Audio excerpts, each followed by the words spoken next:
আল্লাহ, সংসারের পুরো চাপ আজকে আমার ওপর, চাকরিটা যেন আজকে আমার হয়ে যায়। ওঠ বন্ধু।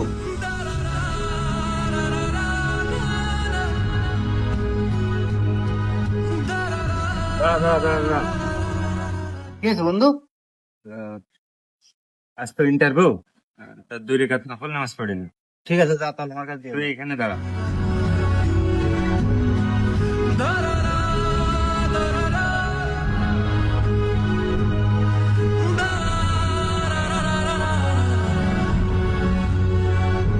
চল বন্ধু, হয়ে গেছে? হ্যাঁ, হয়ে গেছে। ওঠ।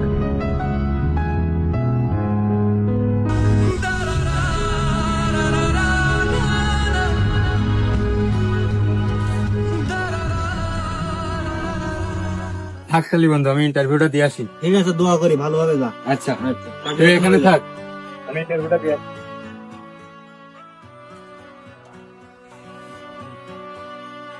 কিরে বন্ধু, চাকরি হয়নি?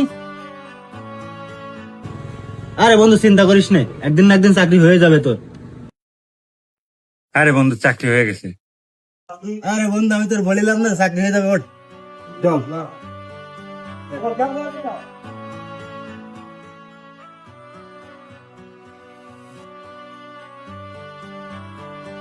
বন্ধু, কি অবস্থা বন্ধু? এই তো ভালো, তোর কি অবস্থা? এই তো চলছে আলহামদুলিল্লাহ। চাকরি পারবার ভালো আছিস না? আলহামদুলিল্লাহ, তোর কি অবস্থা? এই আছি সেইভাবে পড়ে আছি। বন্ধু, কি খবর তোদের সব? এই তো ভালো, তোর কি অবস্থা? এই তো বন্ধু চলছে। ভালো। তা বন্ধু, কিছু টাকা লাগতো। টাকা লাগবে? আমার কাছে তো বেশি টাকা নেই বন্ধু, এগুলো নিয়ে চলতিলাম। আচ্ছা বন্ধু, ঠিক তাহলে বন্ধু রাত্রে দেখা কর, মানে ঠিক আছে। আচ্ছা বন্ধু। আচ্ছা বন্ধু, তুই ওরে টাকা দিলি, ও তো প্রয়োজন ছাড়া আমাদের সাথে মেশে না বন্ধু।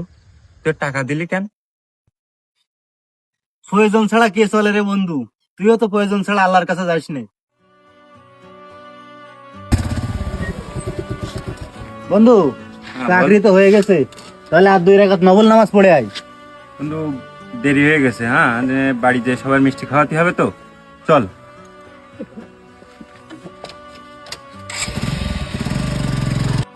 মানুষ এতটাই স্বার্থপর, প্রয়োজন ছাড়া আল্লাহকেও স্মরণ করে না।